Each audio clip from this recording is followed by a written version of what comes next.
I decided that I wanted to look at my whole body as the canvas, which is why I started to get my tattoos placed in certain areas, certain sizes, and certain colors and stuff, so that when I was naked, it would be like a masterpiece. High five to that. That's what I'm talking about. That was a high five. Never 99, the podcast that takes an untraditional view on health and the world and breaks it down in a way that makes sense. 99% is never enough. Always 100 with your hosts, Dr. O and Olive. But I like regular bears with their regular face. You know what I mean? Like where you just like look like a bear. Have you ever felt? Are you listening? Hating me too. Sometimes the funniest things come before we start. It's true. And we can hear them. It's true. Okay, what are we talking about? So today we're going to talk about, what was that? It's the hair. The whole life is just sticking onto me right now, and it's like dog hair, cat hair, human hair. Yeah, you're hairy. You're multi-haired. Don't tell people that. I'm just saying, you said it. Well, I am also very shiny. You are shiny. We'll tell people why you're shiny later. Yeah, it's okay. So we're going to talk, it's fine. I'm just shiny and hairy. It hurts. Yeah, that's a pain I'll never, well, I shouldn't say I'll never know. You'll know eventually. I want to get a bear. Yeah. Because I feel like I don't want a bear growling because it looks kind of scary. But I like regular bears with their regular face. You know what I mean? Like where you just like look like a bear. Yeah, you want a Because realistic bear. Yeah, well, I don't want a growling bear because it looks like you could go hug it because it's a bear. Or if Why would you ever want to hug a growling bear? Well, no, I want a bear. I want a bear with no growl, like just a plain bear, like a realistic you want bear a bear face. that you can hug. Well, you look at it and you go, I could hug that bear. But then if you do go hug the bear, he will fuck you up. Like, he'll rip your arms off. That's why I like the bear. But that means like that even if you look cuddly, nobody can hug you. Well, it's just like, I think it's just cool, man. It's just like a cool representation of like the duality of people. You just like the bear because you always feel like you turn into a bear when people fuck with you. That's true. That's another reason. There's many reasons why I like the bear. Yeah. But it is like the duality of humans that I do. That's why I want it. I don't want like just like a single bear tattoo. Yeah. I always feel like tattoos are weird when like they're just placed like right there. And then there's just nothing. But you have tattoos everywhere. Yeah, so it's a sure. little bit different. You're looking at your whole body. It's true. As the canvas, but most people look at like their lower back Right. or like their bicep muscle. I stopped getting tattooed like that a long time ago. I decided that I wanted to look at my whole body as the canvas, which is why I started to get my tattoos placed in certain areas, certain sizes, and certain colors and stuff, so that when I was naked, it would be like a masterpiece. High five to that. That's what I'm talking about. That was a high five. But yeah, so like I don't want like just like a tattoo, like a circle on my bicep. No, we because don't it's it's just empty, you know. But anyway, that's why I want a bear. Yeah. Because I feel like you can go like, oh man, I want to get such a cute and cuddly bear. It's a nice guy bear. Right. But you want it on your bicep Just kind of somewhere in the area. in that area? How big do you want it to be? Pretty big. Okay, it's going to have to be pretty big to make it look like a realistic bear. Yeah, like so that's what I said. I want it pretty big, and like yeah, there you go. I want it pretty big, so it's just not like a sticker on my arm. Yeah, you don't want a sticker. Yeah, well, you know, what I mean, like, lifelong they're just like sticker. bloop. Those always just weird me out. But I do want a bear because I feel like when you look at it, you can go like, oh man, I'm gonna go hug that guy, but it'll fuck you up. All right, we should get a baby bear then. No, I don't want a baby bear. I want like a for real because that's even cuter I'm just messing with you. without the aggression. I'm just messing with you. So today we're going to talk about entrepreneurship. We have a small business. Entrepreneurs, high five. Yeah, that's right. Because that shit's weird. What was that? I stuck to the table. Oh, okay. Skip 'em out. Okay, so let's tell people why we're talking about tattoos and why you're shiny and why you're hairy. Do you want to do the clap so that we can do it? Because we didn't do the clap. Oh, we've already going. No, But you do the clap, and then we can. There we go. we did the clap. There we go. I need a little applause before we start. But, oh man, what was I just talking about? Why you're shiny. Yeah. Oh, yeah. So tell people why you're shiny. I'm super shiny today because no big deal. I got some of my tattoo worked on, so it's a very, as you can see, it's very shiny. So yeah, if you're not watching, if you're listening, Olive is awesome. Like she's got this really cool sleeve that goes everywhere. Now it's a cuff now. It's cuffed now. Sorry, Mom. I just learned what that meant really a second ago. Yeah. But anyway, so that's why if you hear her sticking to the table or referencing an Seriously. I'm leaving like oily spots everywhere on the table. So, and it is sore and it's uncomfortable. So if you see me shifting around, I'm sorry. It's just, it is what it is. It's only day one. So How many I won't always be a bitch about it. How many tattoos do you have? Which is a hard question to answer. You always say that, but like you have to answer it eventually. Do you count like solid pieces as solid pieces, or do you count them as separate pieces? Your body, your rules. I'm counting. Like 11. Nice. 11 tattoos, which isn't that many. It's true, but you got 12. I forgot my spine. there you go. You got some like that's like there. That's one that you got a tattoo that goes all the way up your back. Yeah. You got a full sleeve tattoo, which is awesome, and then you got multiple giant pieces on My hips and my thighs, my butt area. I was gonna say your lower quadrant. Oh, I mean that's fine too. I couldn't think of a way to put it. I was like on the lower half. On the lower part of my body, and then I have like little stickers, is what you call them. Like I have little stickers here and there, and stuff. But I think it's cooler when you have like a lot of other tattoos to balance it out. But I always like feel this one's kind of you would consider like a sticker, and I do consider this one almost like a sticker too. But I love it. I love this little triangle. Yeah, no, I'm just talking about like for me. I'm like because I don't have any, so I'm just gonna jump in. If I ever do get one. Yeah. The reason I don't have a tattoo, I tell the story all the time at work because people ask me because like everyone that we've hired is tatted up except for me. Yeah, except for me. But you like it. I do. I love it. I do. A lot of people are like they think I have like a huge like my back like they think I'm covering like massive amounts of tattoos, which I'm not. I have 0 tattoos. I also think they think that because when we stand next to each other, it doesn't like compute. They're there. They're not there. They're not there yet. But like the reason I do that is because I tell the story, so I apologize. You have to hear it again. But I feel like I'm real seasonal. So like I have like seasons that change, and then so like if I would have got how old do you have to be to get a tattoo? Like 18. Yeah. So if I would have got a tattoo when I was 18, what I was really into when I was 18 would be like Family Guy.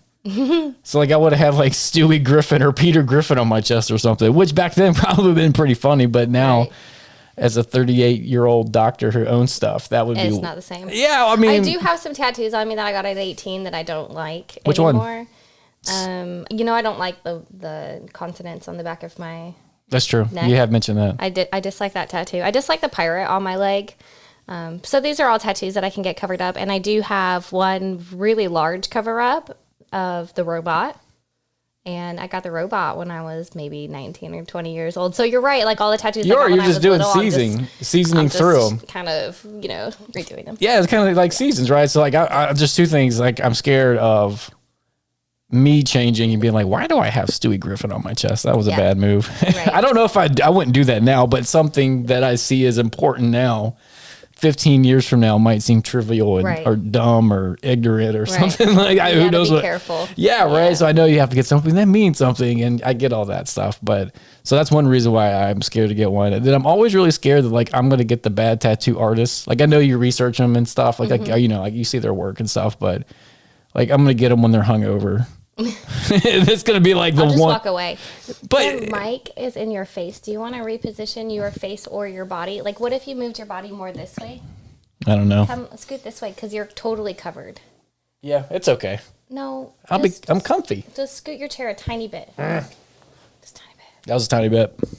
There we go. You just moved the. Oh, I'm trying to make sure it sounds good. It does sound good. Do you see how like far away I am and it still sounds great? Yeah, that's true. But anyways. But you're completely covered by the mic. People aren't here for my face. We talked about this earlier. They're here for your face and your lovely words and expertises. But yeah, so like I would be the guy that get a tattoo from the awesome tattoo artist that was like hungover or whatever. No, you would just walk away. You'd be like, hey, look, man, it's not the time for us right now. And I've done that before. Well, it's true. Like I wouldn't even know what to look at. I would have to have like you there to be like, wait a minute, this is getting weird. Because I wouldn't even know. Yeah. Like when you get a haircut, well, you don't know if you know this. Sometimes like when I'm getting my haircut, like they just get the buzzers and like shave it. Yeah. You know what I mean? Start going. So sometimes it looks like your fade's going to be jacked up, like the part of your hair where it kind of blends in. And then they totally pull it together at the end. So if I stopped in the middle, I would have like crazy looking hair, but a lot of times they always tighten up. Well, we would look into a tattoo artist for you. But I'm just saying that we would find the right tattoo artist. That's true, but I'm saying we would find like. Or we would just do all the people who I know. That's how we would do. I would use Holly. Yeah. That's what I would do because I could see. Shout out to Holly Klaus because I'm literally like Canva by Holly. Let's give her a for real shout out. How can people like? how can people find Holly? All right, so you can look up Holly. You can go to her website, Take Pride in Your Hide. Oh, it rhymes. TakePrideInYourHide.com. Boom. Take Pride in Your Hide. Through there, you have all of her social media platforms. You could go to Facebook, Take Pride in Your Hide, Instagram, Take Pride in Your Hide. You could email her, TakePrideInYourHide@gmail.com, but actually you'd be hitting me up because I do all her scheduling. So you'd actually be hitting me up, which is so cool. And you still get Holly, and she's a fantastic person, and she embodies Namaste. Well, there you go. That's how I feel. Her tattoos look dope. Yeah. Her tattoos look really good. But yeah, I would be scared. Like I would get the person who was the jam. I got him on a bad day. Yeah. And then it happens, and then my tattoo doesn't go on their website. Man, You know what I mean? It's like just cover up. Yeah, that's true. But like just that's not cover it the up. that's not the point. I don't want to get this awesome idea. And Or then, you just make it better. that's true. I mean, I get it, but like those are my two Yeah. fears. Like I gotcha. I'm fearful that my tattoo is Reservations. gonna get messed up every single time I do it, but I just trust Holly. I trust in her flow, and I communicate with her. So as long as you have somebody who you trust and you can communicate thoroughly with, then it's not a problem. I get it. Where's the next one at? Where's my next tattoo? I think I gonna know. be I think at? you told me, but What do you think it's gonna be? No, I know. No, tell me. it's gonna be on the side of your body after you have babies. Which side of my body? Oh, this one. This side of my body? Yeah. You think so? I think so. Like where though? On I the side don't of the body? remember You don't exactly. remember? Yeah, but I remember we talked about it, but Yeah. I can't remember. Yeah. How close was I? Kind of. I think I flip flop. Okay. Frequently. Now, you're right. I do wait for that part of my body until I can have kids because I don't want it to like look weird after I have kids. So I actually have like a perfect circle of tattoos around my stomach. And if you look at me, you're like, huh, that looks just like she's waiting for like an egg to be there because I really do have kind of like an outline around my stomach. But I think honestly, I'll probably cover up my pirate. Oh, you think so? I think Oh, that- okay. I bet new area. That's what I was thinking. But yeah, I knew about the pirate. Yeah, I want to cover up my pirate, and I've actually kind of been thinking, and I might just blow out the tush area. Okay. Yeah. That's awesome. I might get, because, I was really hesitant to get that area of my body tattooed the first time. And Holly said, you know what? I understand that you don't want that area tattooed. Let me just put this one thing here and see how it is. And I actually love it. So I think that It's called the sprig. it is my little sprig. And I love my little sprig. It gets my butt up. I love it. And tell me what is a sprig? A sprig is like a little piece of plant, like the stem, and it kind of like curls underneath. It would be like the sprig, Yeah, so you got like a little spriggy sprig just kind of reaching over like, hey. And it's just kind of like holding my butt up a little bit. I don't know. I really like it. And now I kind of want to get my whole butt, like all my butt cheeks blown out. Is that what it's called? Get your butt cheeks blown out? Is that what it's called in the I don't know, that's what I tattooing call- world? When I sit, like when I had my thighs blown out, that's what I feel like it is. Like you're Okay. just blowing it out with ink. And that's how I kind of see those bigger No, I got it. It was a really Yeah. it was Yeah. it was a really, really good reference to what was going on. Mm-hmm. Yeah. So I might get like one of my thighs, leg, butt area kind of done because I'm saving my other arm until I'm into my like late 30s. I want to make sure that in seasons I have availability of skin to be able to. That's true. create There's on. like it's a prime real estate. So You only, only got it's so a prime much. real estate. So, I mean, I did this in my 20s and I'm going to wait until like my late 30s, early 40s to do something here. So I'm sure it'll have a lot to do with like family and different things like that. Maybe I won't. I don't know. But You can get some bears on there. I could get some bears. We could get matching. Well, no. We can get not matching. No. We could get related tattoos together. Related. We'll see what happens. I don't know if I want a bear on me. Prime fair. real estate, man. I don't know. We'll see what Just get a sticker bear. happens. Like a sticker bear. Yeah, There just we put go. it right there. Right? Just a Right on your sticker bear. calf. There we go. But yeah, probably my leg or probably my leg and my butt cheeks. Nice. Area. Where'd you get your first tattoo? How old were you? I was 18. It was in a warehouse. Don't do that. What does that mean? Like when you walk into like just a rando tattoo shop, or was it like were they really like shipping boxes in the background? It was very weird. It was actually right before a 7 p.m. history class that I had my sophomore year in college. And I just met this dude. I think it was through work. I was a waitress at Applebee's. All right. I'm pretty sure I was a waitress at either Applebee's or Cheddar's, one of those places that I worked. And I met this guy. He came in. He was a tattoo artist.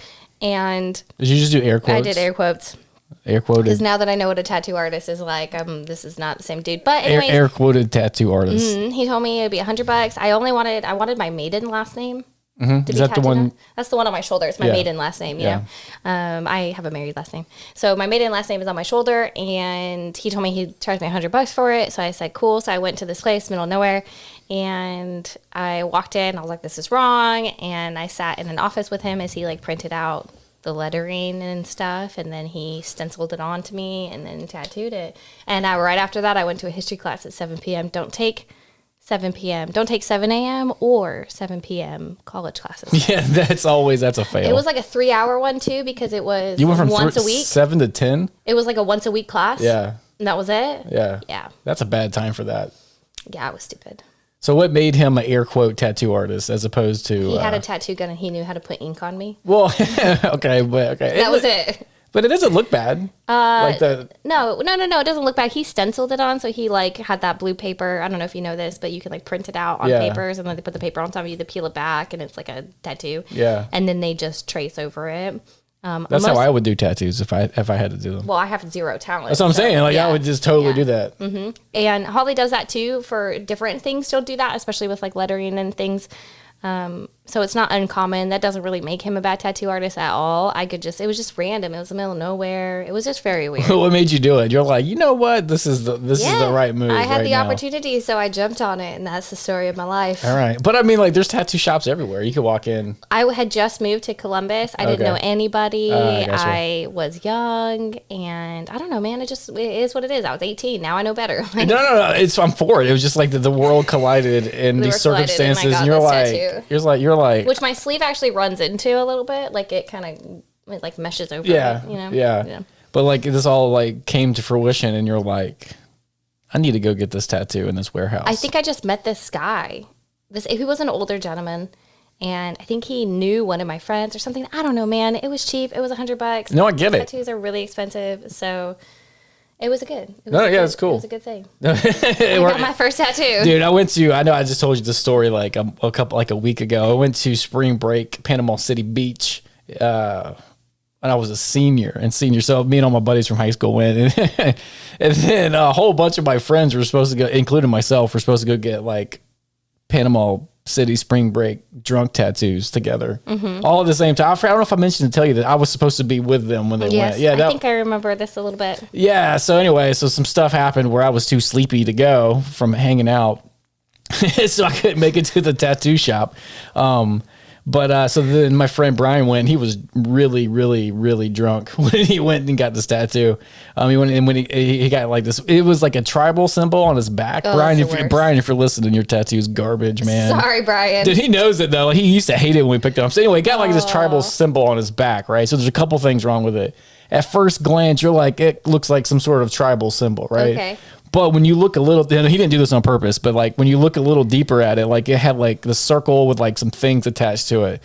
But if you look a little deeper, it's like a hidden swastika. Oh no! Yeah, so it's not a swastika. He did not do it on purpose, but man, it looks like someone's like, hey, I want to tribalize swastika. Oh no! And the funniest part is he's half Hispanic, so he's just a half Hispanic dude. No! I know this girl. It's awful. I'm so sorry. And then one more thing about his hidden swastika tribal tattoo. It got all scarry and bumpy looking. Like so when he did it, Yeah, he didn't do it right. Which is Like, another he thing didn't that kind of take care of it. another thing that kind of scared me. Like when I was looking at it, it looks like Freddy Krueger face, like Yeah. underneath the tattoo, and then. He went in the ocean after. Oh, I'm sure we were. Yeah. I'm sure Yeah. I have no idea that's what he did after awful. that. That's awful. I've only had one tattoo that I didn't really take care of, and it looks like I didn't take care of it. Which one? My Superman tattoo right here. This one. Do you see how it's all faded and stuff? Yeah, but it doesn't All look like. mushed and faded and stuff. It's not bumpy because it's only line work. Okay, but yeah, it doesn't look like Freddy Krueger. No, that's awful. All right, I had this girlfriend in college, and there's this thing on every Friday the 13th. Most tattoo shops will do like $13 tattoos, which is how I got and it's small tattoos. It's how I got this little tiny triangle on my wrist. Like little stickers. Little stickers, and they're like quick sessions, Yeah. in and out, and people will line up for hours to be able to go into the shop and get these $13 tattoos because it's usually it's like deposit of $50 at the minimum. So to get a $13 tattoo is awesome. So anyway, she went, and like most places, they have their books and they have like little stickers, you know, that you can kind of pick off of. Yeah. And they don't let you stray from that book. You have to pick something that's on there. And lots of my friends, we all have $13 tattoos. Just a fun thing to do when you're younger.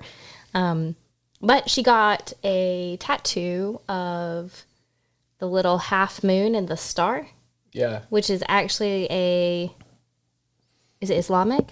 It might be. Yeah, I think it's Islamic. I was thinking right? like communist for some reason. I That's a think it's sickle and Islamic. rail or sickle and nail. It's like a little tiny moon Yeah. and a star. I'm pretty sure it's Islamic. I'm so sorry for being ignorant in that. I should know that. But she got that, and then her mom, she thought it was a moon and a star.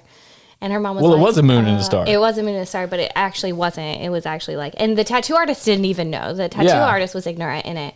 So when she came back, she was crying, and she told him, like, people are going to think that I don't know, something, which is, there's nothing wrong. If it is Islamic, there's nothing wrong with being Islamic, but you can understand, like, the connotations towards it. So, Yeah. But anyways, he covered it up for free for her. So lots of stuff like that happens all What the did time. she get covered up over the whatever it was? Whatever that symbol Her is. her grandmother had just passed away, so I'm pretty sure she got like a magnolia flower. Or That's something probably better Mm-hmm. than the rainbow. But that symbol, whatever that symbol represents, I'm not sure. I know what you're talking Yeah. about. It always confuses me with South Carolina's symbol because they have like the Oh, yeah. moon and like a fern tree or Yeah, something. yeah, Is a yeah. fern? Is that the real thing? I think so. Can you have a fern tree? I think it's Is it a I bush? think it's a bush. Okay. I gotta move this wire. It's touching. But like there's like or whatever tree it is that's there. So every time I see that, I'm always like, isn't that something? I'm like, oh, that's South Carolina. Yeah. But I don't know what the other something is. I don't though. know. We'll I'll have to Google Google it. it. Jinx, buy me Coke. No, we don't drink Coke. We don't have a vending machine either. I'll buy you a hustle. Yeah. Hustle drink. Buy me a hustle drink. Okay. Which are fantastic. Which you haven't had one. We talk about them just about every time. Just about every time. They have ceremonial grade green tea in They it, sure do. which means a monk prayed over my drink. So initially, we came into this convo for a reason. Yeah, we kind of strayed away from that. So we own we did. So we own a small business. Yeah. 100% chiropractic. We're actually doing this. Yeah, we're actually doing this. We're We gonna start. might as well, right? Sorry, guys, if you've been listening, we're just now starting the podcast. So we were going to talk about being an entrepreneur. Yeah. Like what it's like being a leader versus a follower, what the difference in those kinds of things are. And I'm going to let you take the lead on that convo because, you taught me how to be a leader. I've known you since I was 19. Well, you're putting me on the spot, man. I am putting you on the spot because you taught me how to be this way. Well, it's Everything I know is because of you. Well, that's not necessarily true. I'm just That's true. I'm just a little bit of a catalyst. when you met me, I was a 19-year-old who rode a motorcycle and had a bunch of tattoos. You were the one who You did have a- you- reined me in to be an adult. That was you. You did have a motorcycle. I did. I drove a motorcycle. barely remember that. I did, yeah. In my head, it's white and blue, but It's white and red. white and red. The tires were red. The rest of it was all white. Yeah, I barely remember that. Yep. Could you do wheelies? No, I wasn't stupid on my bike. Could you do like cool tricks? No, I wasn't stupid on my bike. Yeah, that's true. I'm scared. That's another thing I'm scared of. I'm scared of motor. I'm not like this super fearful guy. Like I'm not scared of tattoos. I'm just scared of dumb decisions I'll Right. make. But I am a little fearful of motorcycles. But that's also because I'm ignorant and I don't know how to drive one. Right. So like to me, it looks like death on wheels. It is death For on wheels. me, not for necessarily Yeah. everyone that's like got skills. No, it is death on wheels. But like for me, I'm like, man, there's no I didn't way. care, though. Yeah, well, I get it, man. I didn't care. Yeah, I care now. I would not drive a motorcycle now. yeah, I just couldn't do it. Like I'm for people driving motorcycles. I'm not for Chris driving motorcycles because Right. I don't think I could handle that much I pull up response. to your house and you had that gravel driveway, and I'd Yeah. be like, "Skrrr." skirt, skirt. Yep. That's kind of crazy. But like, yeah, so yeah. like leadership's really tricky. Like it's something that like when I was mentoring with a lot of mentors, that was all, and I did it professionally. Not all my mentorships, but the ones I'm talking about were professional. So I thought they were going to be over more professional type stuff, like very specific things. Like this is how you do this better. And this is what this word means. And here's a disease process and understand this or, or whatever, some medically sciencey rehabby type stuff. That's what I thought most of my mentorship would be. Now I'm sure there are mentorships, are people that are really into that. Well, but that's not who I got connected with. It's probably why I don't really talk a lot about science too much with people. It's always other stuff that we always like not push, but try to help people with. Right. But Right. yeah. So most of my after school education from real life, from people with real life experiences was all on becoming a better like leader And basically, I like the word mentor better than leader, but over time, like years ago, I've got more accustomed to the word leader. I don't know if it's because I thought I wasn't worthy of the title or like, Right. you know what I mean? It's like, oh, I can't be a leader. That's for X, Y, and Z type people. Or I'm Right. a A, B, and C type people or whatever. Or I don't have enough experience or education or thoughtfulness or whatever. Like, why would someone listen to me? You know what I mean? Now, I don't know if that's true or not, but I've wrestled with that. I'm like, why don't I like that word leader? And that could be it. I feel like that has a lot to do with worthiness. If you felt worthy enough to be Yeah. a leader, and I feel like if you have been trained well enough in being a leader or being a mentor, you're always going to question whether or not you are being a leader or a mentor. Well, there you go. Maybe it's an awesome, like, positive Yeah. cycle feedback loop. I'm not course. sure, but I used to like that was one thing I had to get over was the fact that I have to become a leader, and I was like, well, why do I got to do that? You know, But I do like the word mentor better. I do love to like, I like to be mentored, and I like to mentor other people. Right. So that's probably why I like when we met each other. I was like, hey, knowledge bomb, And here's the knowledge bombs. I'm out. And then I'd walk out or what, whatever. So So I did not used to like being mentored. I didn't like to learn how to be a leader or learn how to be a mentor. And I think that the main reason that I fought that for a long time, and by a long time I mean, you know, as I was growing up, because I feel like I've always had leadership, quote unquote, capabilities. But I just fought it for a really long time because I was very shameful of the same things. Like I didn't feel worthy. I was very shameful. I'm not educated enough. I'm not smart enough. I'm not quick on my feet enough. I have all these faults and insecurities that I see very, very clearly. And how could I ever be a leader? And that was something that you helped me kind of pull out of because you constantly poured so much love and confidence into me that I was able to turn around and really recognize my own capabilities. And I think that's a very good trait for a leader. yeah, you got to pour in and always know, like, you know, and I like that term pour in because it seems like sometimes that you can pour so much out that you're empty, but that's not necessarily true. It becomes like this free flowing spigot. Like I don't know if that's the right word, but like when you start pouring and giving into someone, like it just keeps going. Right. There That is, doesn't mean you shouldn't take care of yourself. Well, You also shouldn't make true. sure that your own yeah, but like spigots but like, you know, full. yeah, it's true. That's fair. But I'm just saying, like, I used to be scared where I guess, yeah, scared is the right word, but it's probably a more like nuanced word to really describe it. But I used to be like fearful or something of like, or I'm going to help these people or try to lead them. They're going to catch up to me because I only know so much stuff. Like, Right. kind of like the pie is not infinite. What's the opposite of that? Finite. Sorry. Like the pie is Yeah. finite. And then once I serve all this delicious pie, they're going to be better than me and sounds like- surpass me. yeah, and that sounds like a kind of stuff. dirty movie. Sorry, I heard that was funny. But I'm just, I got you with that one. Gotcha.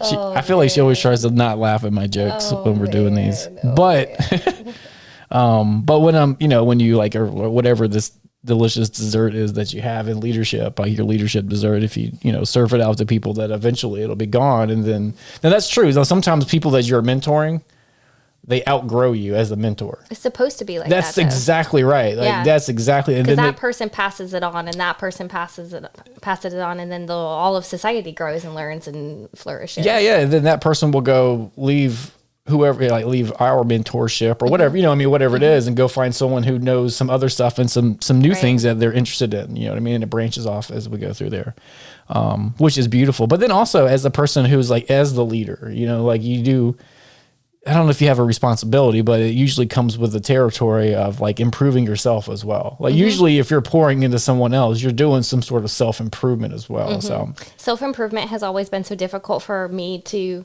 hold on to because self-improvement points out the issues in yourself that aren't improved or need improvement. And It's true. I've always, like I said, like pushed that away so much that it took a lot. It took me growing up and actually becoming an adult for me to enjoy self-improvement. That's always been, or that was really hard. Now I gobble it up. Now I love doing that kind of stuff because I'm not ashamed of who I am or what I am, you know? yeah, it's also hard, especially when, you know, I don't know if it's when you're younger or just whatever mindset you're in. Like it's hard to have someone say, hey, this isn't such a great thing that you do. Right.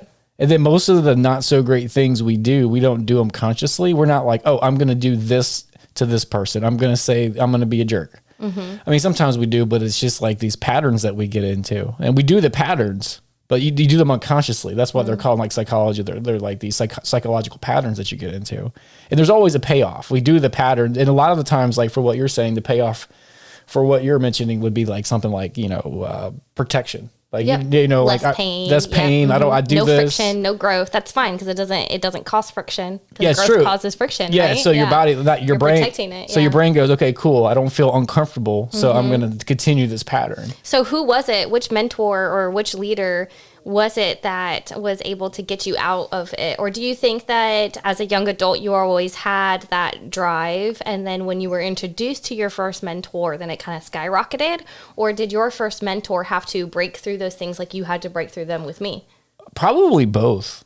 Probably both. Like, so like, I don't know if I've always had the drive to be better. Well, maybe I have. I feel like you always have had the drive. I do have drive. I do like, tell me I can't do something, watch me. Yeah. Type of, but I'm trying to get off of that because that's really unhealthy. It's very productive. Yes. I can achieve things which I didn't think I'd be able to achieve, but it wasn't necessarily the best journey. Now, they always say the journey is the best part, which is usually true. But sometimes the motivation behind the journey can like sully it a little bit. Not the whole thing. Like it doesn't negate it, but like I do a lot of the things. I can't think of anything. I'm sure something will pop up, but something like I do, and it's because I was like, oh, I'm going to show you, or like, oh, you don't think I could do it? Watch me, which is a good motivator, and it really works for me. But sometimes it makes it like, I don't know, a little bit more negative than it should be. If you could flip that, there's probably, I've never said this out loud, so I'm a little long-winded on it. But if I could flip that if I was smart enough or emotionally intelligent enough to flip that, it can have the same motivator, right? People's, I can't control, or we can't control what people say, what motivates us, but I could probably have wordsmith and flip that where it would have been more positive. It says like, fuck you mentality. Right. But, so back to the question. Oh yeah. So I don't know what I was talking about for. I asked you who it was. I always forget that started your mentorship path. Oh yeah. Or if I'd always had it, but I don't know. Your first person. Books. Books were your first. Yeah, and that sounds lame, but it really was. Like I learned to have mentors from afar, and I learned that's a thing that people do. So what book was it? What was your first like mentor book? I don't know. Let me think about that. So what happened was like I went through doctor school, right, and then for 4.5 or 4 years, whatever it was, I was going through. It was that doctor. Well, hold on a second. I've had lots of doctors. Sorry, but I just remember. Yeah. But like you said, the first, like what how it started. First, So, but and I think it was books was the real answer. Okay. So like after I got done with school, like I graduated, and then I had to like go through like some national tests and boards and stuff to get my license to practice. So there was a couple. Fancy. Yeah, it was fancy. It's not as that. It's not that fancy. It's not as fancy as you want. It's just you got to be like the state and the government have to know that you're like a bare minimum of knowledge, and you're not going to hurt anybody or do anything weird or creepy. But so like I went through school, and it was like 4 years, and it was intense. Like the schooling, I was probably He's talking about doctor school, just in case you were wondering. Yeah, and I was probably in the seat like 35 to 40 hours of just like lecture, like so 8 or 9 hours a day of pure lecture, and then you had to go read all the stupid textbooks. They're stupid just because there was like so much. It's a textbook about physiology or something. It's not like an awesome book about magic or something. So I did that for 4 years. So I was always just like reading and reading and learning and reading and learning, but it was all science and stuff, right? Which was appropriate. So as soon as I graduated, I was like, I had nothing to do for a couple, like, I think it was 8 or 9 weeks. I was waiting to get practice. Yeah, because I couldn't practice because like I didn't have a license. It was a long time. Yeah, it was about 9 weeks, I think, before I got all my licensing, like back in hand and everything. So I just ended up like the first or second day out of school, I was just sitting wherever I was, and I was like, I need to read, because I've been reading and like taking notes and reading lecture notes and PowerPoints and textbooks for so long. Yeah. So I just like, I think this is the first time this isn't necessarily true because I went a little bit more, but this is one of the first times where I went to like Barnes and Nobles. Just to peruse a book. Like That's my favorite thing to do in the whole world. Yeah, now it's one of Barnes and Nobles.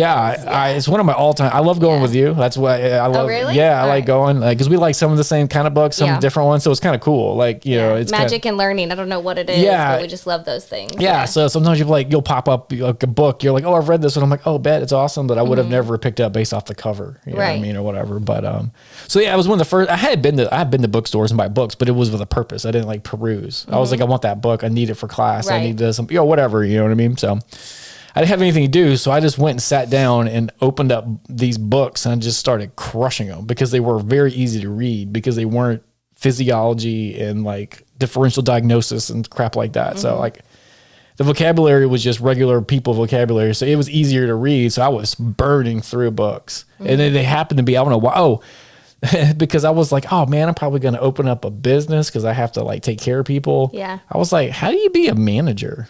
Like, I was like, I'm going to hire somebody. Yeah. I was like, what? Because Yeah. all I've done for like the past like 8-9 years is go to school and learn fancy words. So, Yeah. so I started reading books on that because some of that clicked in my head. So it was just like a thought flash that happened to me while I was there. Or maybe I walked through the section right, you know what I mean, where it clicked. And I just started picking up those personal development and business growth books or whatever they are. You know, they're kind of lumped together. And I sat down, I grabbed one of them. I sat down and I read it at Barnes & Noble's in like 3 hours. Damn. It was it wasn't that thick of a book, but they were so easy to read compared to what I was used to. Now, hard to apply.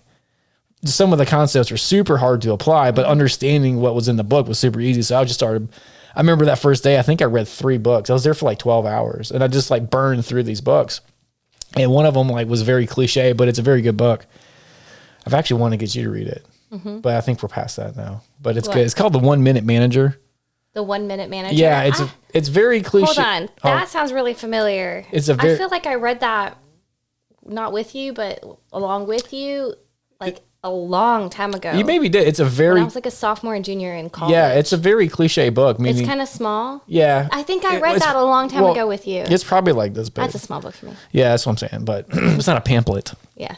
It's a really good book though. Like it's a really good way to manager. manage people. How do you learn, you know, when you don't know what you're talking about. So that was the first book I read. So it's a very cliche book to read as the first one, but I like that guy. His name is, I think it's Ken Blanchard, which is off the top of my head. I think that's who that is. And then I started reading that day. I went and grabbed like 3 more of his books because they're all beside each other. So I read through those and then I read some like books about whales. There's a book called Whale Done. I think he wrote that one too.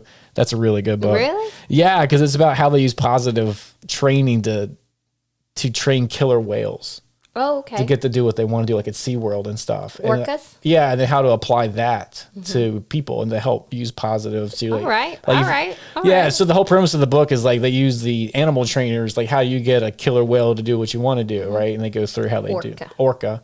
So when I read that book, it was a really good one. But come to find out that like SeaWorld and like these other places, they are horrible to their animals. They are. So what I read in that book is bullshit. Or it's like, it's either, you know what I mean? I'm sure It's all been a lie. Yeah, so it is all a- these years. it is a good book. So if I'm not telling you not to read the book, it's a good book, but I'm just saying they omit like the torture, the starvation. do. They starve the animals. So that way, when they do give them like a fish, they'll do it because they're starving, and there's lots of crazy Oh yeah, crap. they're crazy. I wish I could remember right now. So you can go check it. There's a Joe Rogan podcast where he had, they call him the seal whisperer because like he has this crazy connection with a seal or a walrus. Oh man, I can't remember. It's one of the two. Sorry. I didn't know we were going to talk about the walrus / seal whisperer today, but if you Google it, you'll find it. But anyways, this guy, like, he worked at SeaWorld or one of those type of places. And whenever this seal / walrus was born, the first person that he saw was this guy. So like when animals, like the first person that They imprint. Yeah, they imprint on them. And he said it's very, very rare for like these animals to imprint a human on them. Like to actually imprint a human. They imprint like, you know, their species. But for whatever reason, that didn't happen with this particular seal / walrus. And like as soon as he saw that guy, that was his mom or dad. I imagine mom. Like that's the first person that they see was the mom. So they had this crazy relationship. And then that kind of changed, like, because he was doing the protocols and procedures of SeaWorld or someplace in Canada, I think is where he worked at. And then once But the Canadians have way better relationships with their animals than those in captivity. No, not these ones, Oh, man. not these This ones? Okay. particular, I'm not saying the country, I gotcha. but this particular, it's like the Canadian SeaWorld. Sorry, it Okay. slips my mind because I've never been there, but like they treat them so bad. So anyway, he had this like motherly relationship with this walrus or seal. Yeah. And then he couldn't stand, I think it kind of changed his perspective on like how they were treating him to get to Right. do what they want to do. So check out that podcast. You have to Google it 'cause I can't remember the actual guy's name or if it was a seal or a walrus, but it was crazy. But anyways, the point of that story is like everything I read in that book, I think was bullshit. Yeah. As far as what the But it worked for it you. did. Well, they're good Because principles. it started you on this path of like greatness. you Yeah, know, well, it started which me is on awesome. it started me on a path of thinking about my not my inequities, my insecurities and my deficiencies and stuff, Right. so I can raise them up so I can not suck so bad. But that's one of the first, I would say, to answer your question. Was that trip to Barnes & Nobles? Yeah, 20 minutes 20 later. minutes later is that trip to Barnes. Welcome to Dr. Odom. Dr. O tangent. We've already went through this. This is the podcast, is tangents. It's true. It's tangents and then Olive going, okay, back to the question. Yeah, Okay, well, back to you the know, question. That's That's how our whole life is, though. that's You're me. like, la, la, la, la. It's good, though, because I'm very A-type personality, and I don't give a you're more creative than give I a am. fuck. I like to say you're just more creative. Yeah. You're the creator, I'm the integrator, but it doesn't mean that you don't need more structure and I don't need more creativity. So it works well. Yeah, it does work really It works good. well. Yeah. Sometimes we irritate each other, but it works well. Well, if I were like you, we'd punch each other. Yes, we would. And if you were like me, We'd punch each we other. wouldn't punch each other, but nothing would happen. Like nothing. You don't think so? Nothing would happen. Nothing would happen. We wouldn't move. It's true. We would. I mean, if you were exactly like me, we would be never like, do anything. yeah, like nothing would happen. There'd be no podcast. I mean, there would be nothing. You know what I mean? That's so not true. I did put this together. Yes, I, you did. I went to YouTube.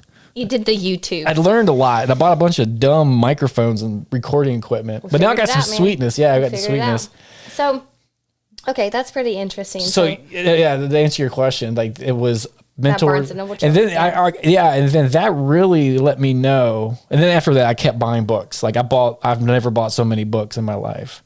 Because I was trying to get ready, you know what I mean, for life, or like because I just went to school and I had they didn't talk about interpersonal skills or communication at all. And you say that all the time. That's what doctor school teaches you, how to be Pass a board. doctor. It teaches you how to pass boards. Yeah, but it doesn't teach you how to actually talk to another human being who's Yeah, sitting in front of you that that's- you need to doctor. Well, if you think about it, Yeah. when you go to most doctors, most patients' complaint is that they were a dick. Right.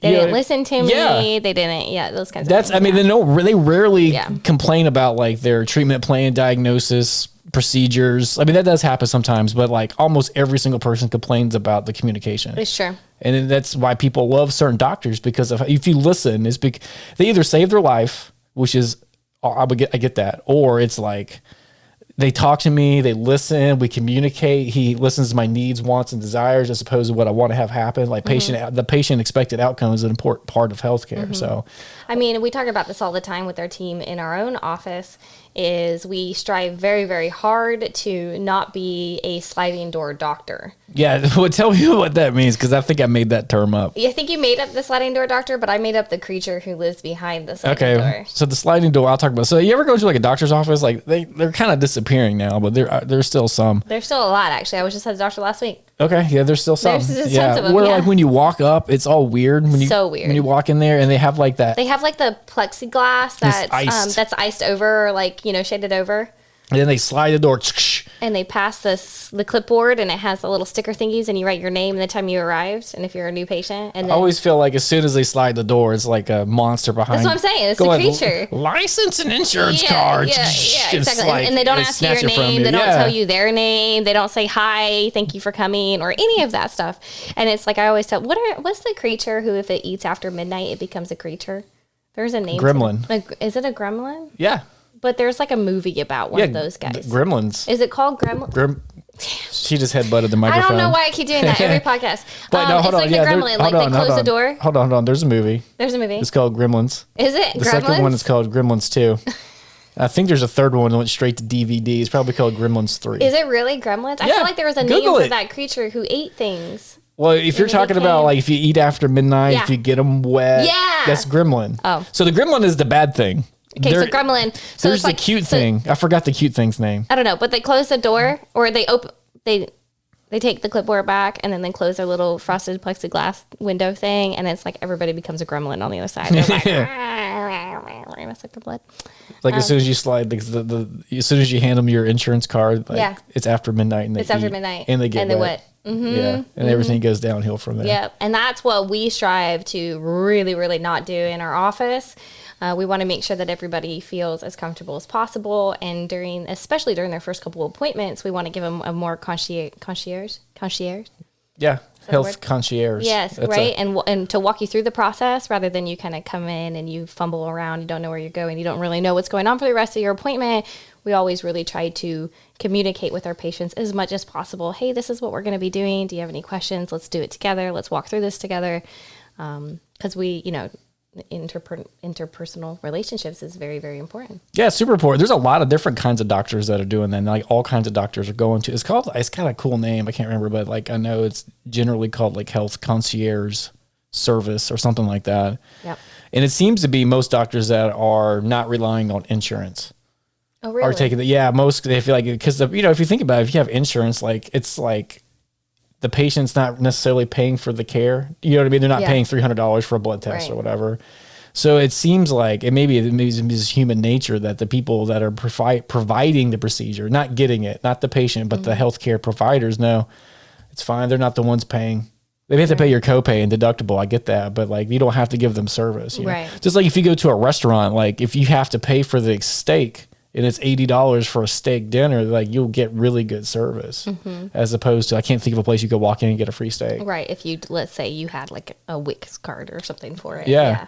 Or if just some other person you never, like in a different country were to pay for your food, the people providing it wouldn't necessarily give you the best experience because you're not the person paying. So it's a whole thing. You can go, it's a whole thing. Like for medical doctors, what they do, I found it's pretty cool. And so instead of taking insurance, you pay like a monthly membership. It's not a membership, but you pay like a monthly, they have a fancy word for it, but it's basically a monthly fee. And then you go to the doctor. It's all inclusive when you go.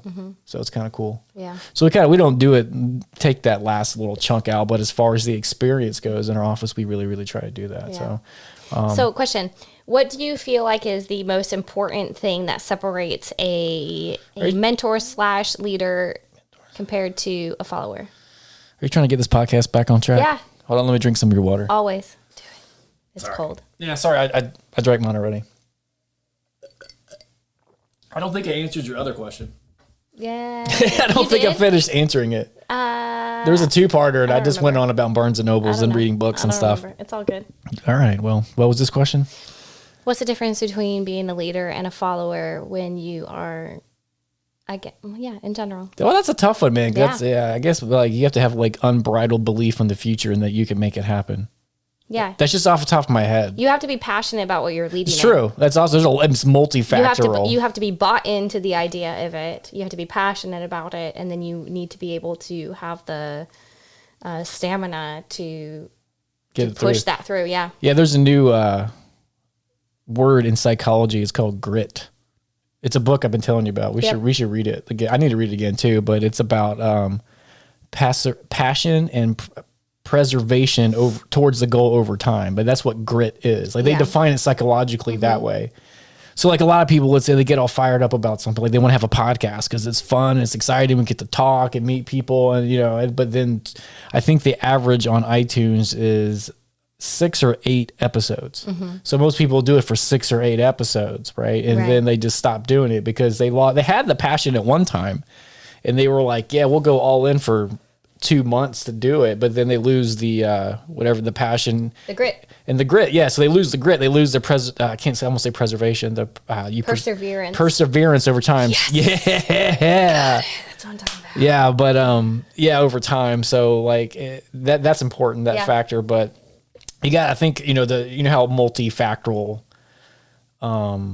all that stuff, like passion and all these type of things. So like, I think, so what kind of transcends someone from, and you could be a follower and a leader in different dimensions of your life as well. Absolutely. Yeah. So it can, which is awesome. But I'm talking about like but I think you have to see a preferred or better future. Yeah. And know that you can impact and help lead something towards it. And you have to believe that. That's what I meant. Everything. That's what I meant. Like, you just have to see a preferred future. Like this is the present. I see a better future.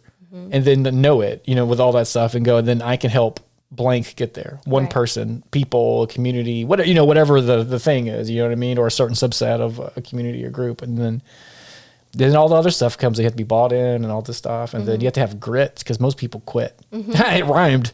Yeah. I didn't mean for that to rhyme. Got to have grit because most people quit. Boom. But that's really hard what's the word that starts with a P? Perseverance. Persevere. Sorry, like, it is hard to persevere. Man, Persevere. my southernness is coming out. I got Yes, it is. I got the molasses mouth. Got that molasses. Molasses. But yeah, it's hard to persevere over time because it's not a straight line. And a lot of people that get into things think it's like if you're so they think there's an X at the bottom and then maybe an X like up right above it, and it's gonna be a straight line to success, like straight up. When it's like, you've probably seen the memes where it's like up down squiggly all the way around, and or how I thought I was gonna get there, how I actually got there, and it's like all squiggled and stuff. That's pretty true. I mean, like, there's no, I don't think there's a truer meme that exists than that one. It's definitely up there. But like going through those different squiggles and bumps in the road and stuff are really, really, really, really, really hard. Like if you just look at podcasting, right? I think the average is 8. It might be less than that, but like there's like, they say there's 1 million podcasts now, but the average is 8 episodes on there. So why? You know, what happened to the passion? No grit. What happened? If it fizzles out, you know, and that happens sometimes. But, and then one thing is like your preferred future. The thing you're shooting for, like your why and your passion, all that stuff has to be bigger than the bumps in the road, which I think is a problem because some people, you know, aim too low when they're shooting for things. Yeah. I think Les Brown has one of my favorite quotes. I think I say almost every podcast. Well, I did the last one, but like, you know, most people, he says, and I agree with him, that most people don't succeed or reach their potential, not because they aim too high and miss. It's because they aim too low and hit. So if your goal's small and you hit it, then what else is there? Yeah. If your goal's not big enough if your preferred future and the things that you want to achieve aren't bigger than the bumps that come your way, then why would you go over the mountain to make it happen? So I think that's something that I struggle with. They aim like, they don't, you know, whatever your goal is and the thing that you want to achieve, I think you need it times 100. So that's why, like, we go through stuff, you know, like my ultimate vision and goal is really big, but because that's what helps me get through the hard parts. Right. If it was just to have a mediocre business, no one would use that word, but basically that's what they want. They want a business that's going to like stay open. Like an average business. Yeah. But if you just think about it, I just want to have a business. Well, what does that mean? To me, when I hear I just want to have my business going, that means you want to pay your bills. And not really anything else. And then maybe make some money that's okay. Yeah. You know what I mean? Like, you know, not a lot, but you just want to do okay. Right. So that's what I hear when I hear things like that. So, but why would you go through Corona for that? You know what I mean? When the economy shuts down for different. A lot of people didn't make it. That's what I'm saying. But a like, lot of people did not make it. well, some people didn't make it from financial reasons, which is fair. Cause I mean, in some states it's a super lockdown. We're going on like month 6 or something right now. Like, you know, if you did push through, because it's hard. Like, why would you do that if you just wanted to have an average business? Like, if that was your goal, I wouldn't mess with all this stuff that's happening right now. But your goal has to be huge, you know? Right. You know, for us, we want to radically empower and impact our community. That's it, right? I want them to be healthy, but like, I want them to choose it. Yeah. Like, I want them, that, you know me, like, that's our whole thing. I want people to choose what they want and get it. Right. Like, health-wise or like goal-wise. Like, if you want to be able to run a 5K, good, go do it. Like, what, you know, be empowered to go make your life better where you can do that. Because it would be so much easier for us to look at our patients and to scare them, because what their future looks like is kind of scary. The fact that they won't be able to function the way that they want to, that they won't have range of motions, that they won't be able to get out of bed. Yeah, I was going to say, won't be able to drive, won't go be to the able mailbox. to drive, go to the mailbox, dance with their wife. Like, there's so many different things that these people Have won't be able to sex, do. which is a big one. It's huge. Yeah, I mean, if you think about it, that's crazy. Like, Right. physically not able, like, I Right. can't do it because it hurts so bad. Right, It sounds like exactly. a joke, but I'm not actually. No, That's you like can't a. go to work, and if you can't go to work, how are you going to pay your bills? There's all And then kinds your of family stuff. is struggling. So we could look at every single person who comes in with some kind of major issue, and we could say, hey, look, you have this major issue and your life is going to be destroyed. Or we can empower them. We can help them figure out what their goals are so that they can continue to strive to better their bodies and better their minds and better their life. So it's like, we could use the scare tactic, but instead we want a better community that we can empower. And that is freaking hard. It is harder. Because people do not want to do things that are good for them unless there's $1 million at the end of it. Or if it's fast. Or super fast. Yeah, no one wants to do anything that's not fast. Yep. But like, human bodies don't respond fast Right. to just about anything. And that they have to work for. Yeah, it's You know? hard. But Yep. that, you know, Yep. that's a good, Yep. like, leadership and entrepreneurship is a very good parallel to, we'll just use health or being a victim in life. As you know, you could use that health model if you want to, or any dimension of your life. But because like, you have to take extreme individual ownership. Yep. And you can't let someone else's biography and decisions dictate your future, you know. I always like to tell you and the rest of the team and patients when they come in about the starting line. There is a starting line in life, but not all of us. Some of us have a toe on the line. Some of us are a mile back. So I'm not denying the fact that we start from different spots, but you can't, once you're born and you have your starting line, or, you know, genetically or socioeconomically or not society, but like with your family, whatever, you don't have any control over that. So like once it, like, why freak out over it?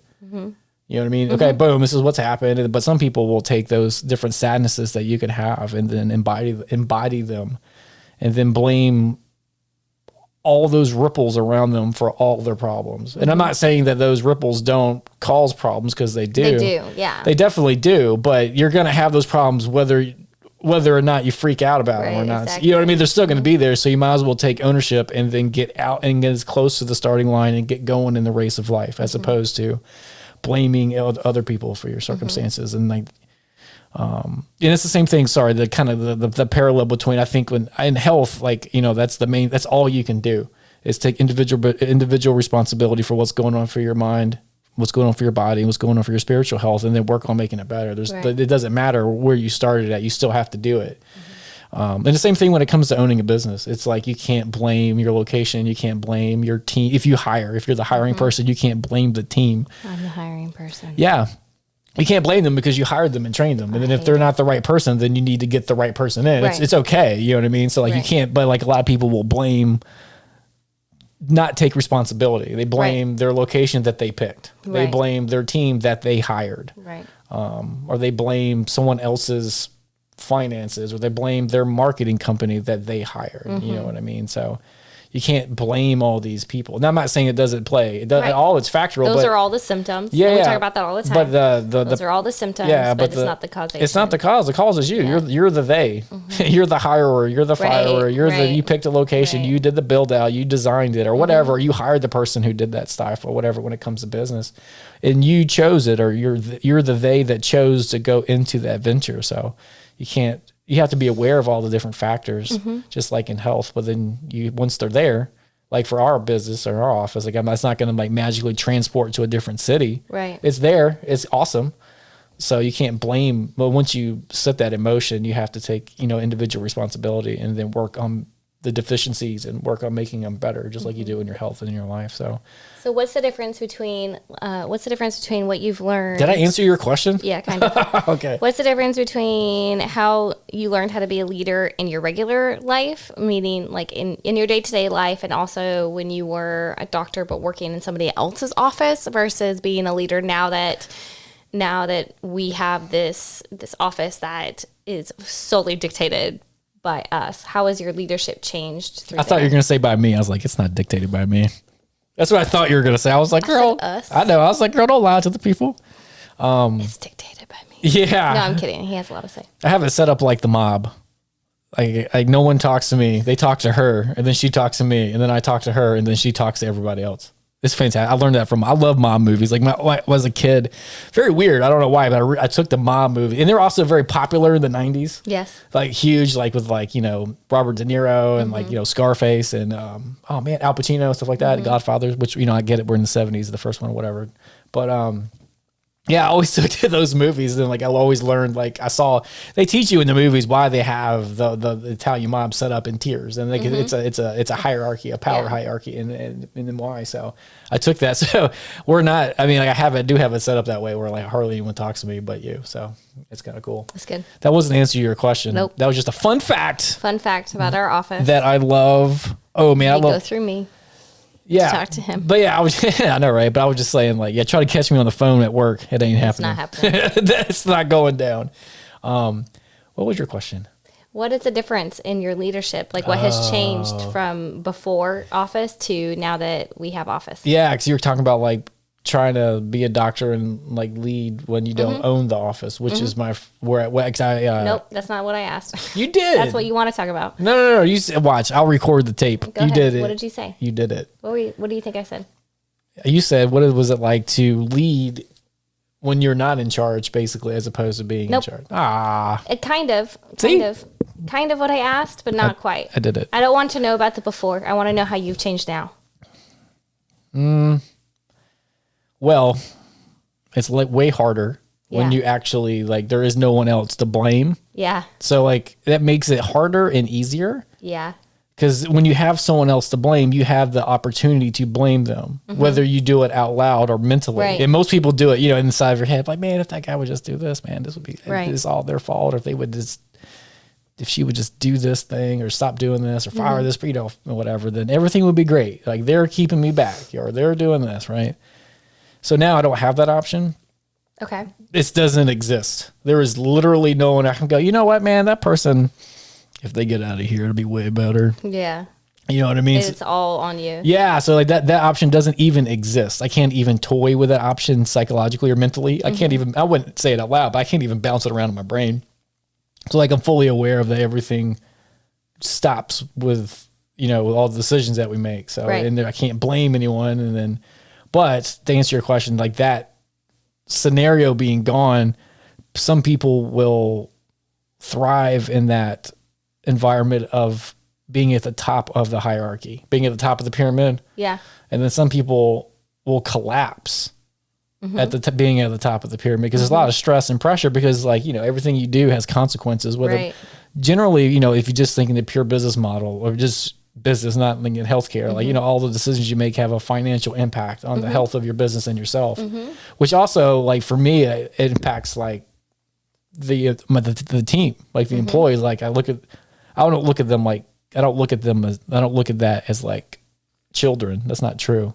But I am very parental over it, very paternal over like, I want to be able to pay people a good wage. I want to bonus people, like, the stress and threat of not being a good place for someone to work. It does weigh on me. We talk about that. I don't know if Yeah. I've said it quite like No, that. we've talked about Yeah, that. but like it weighs on me heavy, Yeah. and it's not like parental as far as Because children. We're in the position now where we support other people and Yeah. their families. Yeah, and their kids. I know, hard. and I know their families And we their see their kids. kids all the time, Yeah. and we know if they can't make their bills. Like our team is very, very, very close, and that is difficult because you have to think about how your actions are going to affect five other people's families. Yeah, it's so like not that stress can crumble some people. It can. crumbles most entrepreneurs. Maybe not just I got to pay people and I like them, or I don't want to pay. I enjoy it. I enjoy taking care of our team. I do too, but like you have the stress of providing. Like Yeah. it can't so the decisions that I make or we make can Right.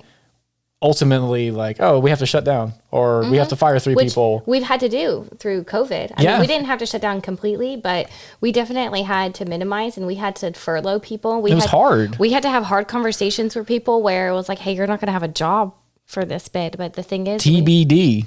yeah, 'cause like we don't even know when like- you're going to be able to come like back. in March, like we had no clue. Everyone, so no one knew what was going on with the laws and Right. like just everything and Right. ordinances. Like whether or not you think people should do. Like we didn't even know what the laws were going to be. Exactly. And it was just you and I just rocking it out in that office. And it was very, very scary to talk to people. But I feel like we handled that very well just because we love our team so much and they see that. Yeah. And they also love us. So it was easier for us because our team was all very, very accepting and very grateful for what we could give them, what we could help them with, and Give me a stomach ache though. That's what I'm saying. Oh, heck yeah, it did. So like I was stressed out, heck man. yeah, Like it that's did. like I'm like knowing that every day our team members aren't working means one more day in debt that they're going. Yeah, and and then- and that's freaking scary. And then in that there's the whole stretch of decisions that have lasting impact and stuff. But that was like breaking an arm, like something. Yes. When March happened, when the pandemic first kind of like broke out or whatever, like it was like an acute thing that happened. It was like, okay, this is everything that we do is hyper focused, hyper intense, positively and negatively. So like all the choices were really, really That was hard. of what's going on. Yeah, it gets hard. So like that stress, some people can't handle being at the top of the hierarchy. But me not having someone to blame, Yep. like I've always, even when we talk, I'm always like, this different, This yeah. stops here. Like, this is my fault. Like it's always what's going on. So, thriving in that is tough. Yeah. So but sorry to answer your question. I responded positively to not having someone else to blame. A lot of people don't want to be at the bottom of the pyramid, the one holding the sucker up, doing all the grunt work or whatever. But most people, what they really want to do is be middle management. They really want to be near the top of the pyramid. Where but they don't have to, they get responsibilities and also like, what's the word? Safety. Safety, yeah. Because there's no pressure. Correct. You just have to do, whatever. I mean, there's pressure to everything, but it's not being the top of the pyramid. Like that's where, with a hierarchy, that's where all the pressure is. So I think a lot of people want to be a couple levels down. No one wants to be at the bottom. I think a lot of people like really want to be some up, and then like the select few want to be at the top, or want to be there and actually respond positively to that pressure. I think a lot of people want to be there until they feel it. They're like, oh snap, I don't. Yeah. So to answer your question, I think responding overall positively with dips of negativity, but overarchingly positive, like through that. And but has your leadership changed? That was the question. Has it changed from then to now?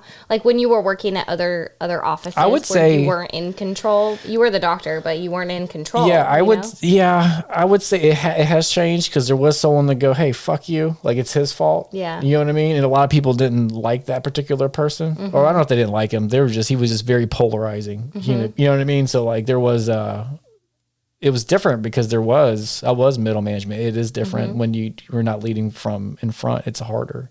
It's harder because you're not the emperor in this situation. Right. You know what I mean? I was trying to think of another Jedi reference from Star Wars. I can't think of what would be below emperor. I can't think of one. You're like, I can't remember. But yeah, and then I don't know if it's better or worse now.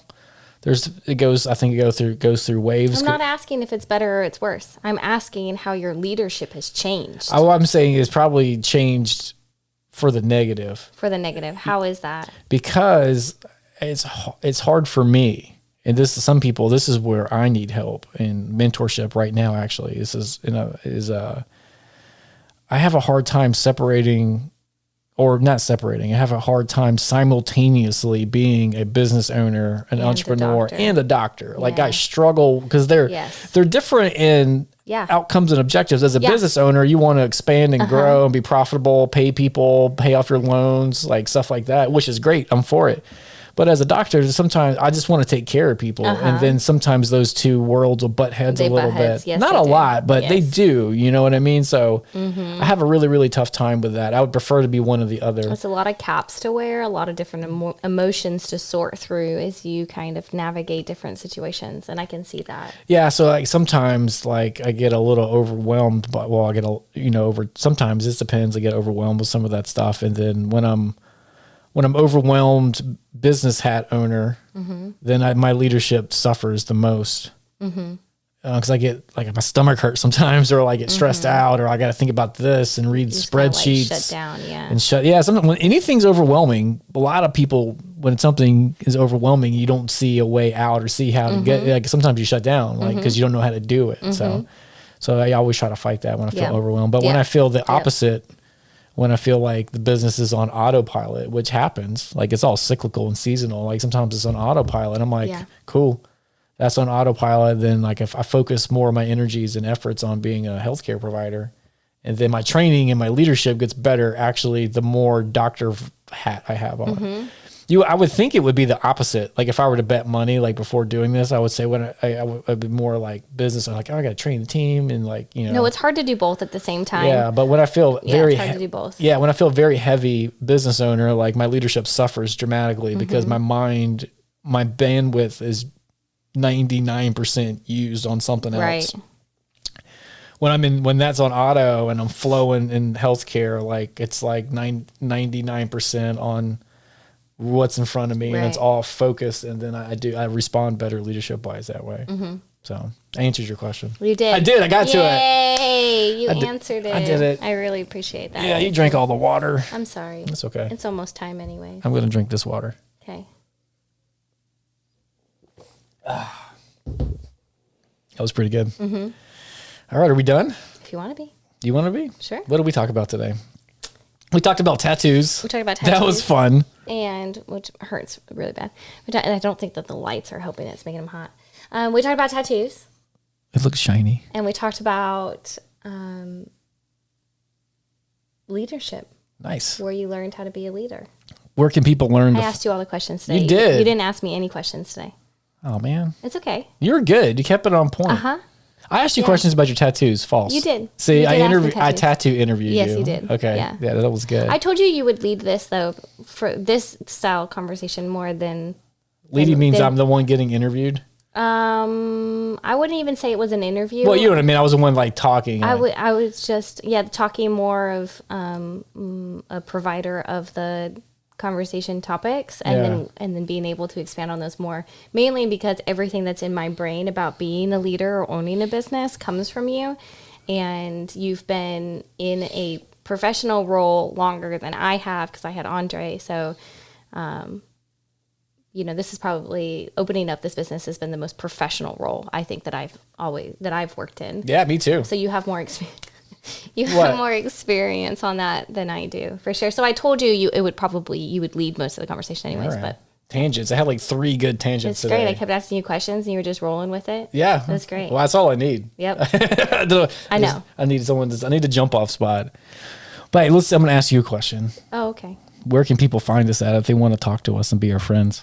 Oh, you can find us at never99.com. It's all spelled out. There's no numbers or whatever, but there's a little place where you can go leave us a voicemail Oh yeah, it's new. and we can listen to those voicemails. And if it's funny and good and intriguing, we'll put you on the show. Yeah, if But you're we'll use- boring, you're not getting on Oh, here. No, I'm but kidding. yeah, but there's a little microphone. You click at the microphone, and then you can leave like a minute and a half message. So if you want to talk to us and begin becoming our best friends, go to our website. Yeah. You can check us out. You can watch videos there. You can find, if you want to subscribe to on all the many podcast apps, you can go there. Yes, never99.com is the main place where you can find us, but you can also find us on Apple Music. You can find us on YouTube. Anywhere that you like to listen to your podcast, we're on there and we're creeping. Yeah, we are creeping. We also want you to send us. I shouldn't say funny. We want you to send us messages about whatever you want us to talk Yeah. about. If there's topics that you want us to talk about, or if there's questions you have on some of the many topics that we discussed, you're more than welcome to ask us. Sweet. So we'll tell you guys later. We got an error message on the computer, so we'll have to. So it's a good time. It's a good time to go. All right. All right. Bye, guys. Bye. Have you ever felt? Are you listening? Damn.